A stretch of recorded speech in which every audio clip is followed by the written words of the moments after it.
এই দেশ নষ্ট করছে কারা? যারা কলম ধরা শিখছে তারাই দেশকে খাইছে। কথা বলেন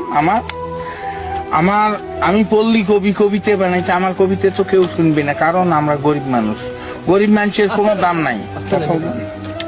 তা এই যুগটা হলো কি জানেন, কেয়ামতের নমুনে জানি কিন্তু মানি না, গোনাগার দুযুগী হবে সে কথাও তো শুনি না। গুন্ডে পান্ডা হারামখোর তারে হলো তো বিন্দু পরে মানুষ মারে তারে হলো দুনিয়া। কেয়ামতের নমুনে জানি কিন্তু মানি না। সরকারি চাকরি করে, বেতন 5,000, 50,000 টাকা মাসে খরচ দেখি তার, বাকি টাকা কেমনে আসে সে কথা আর বলি না। কেয়ামতের নমুনে জানি কিন্তু মানি না। ডিজেল ভেজাল, পেট্রোল ভেজাল, অকটেন ভেজাল, পদ্মা মেঘনা যমুনা অর্থাৎ কোম্পানি ভেজাল।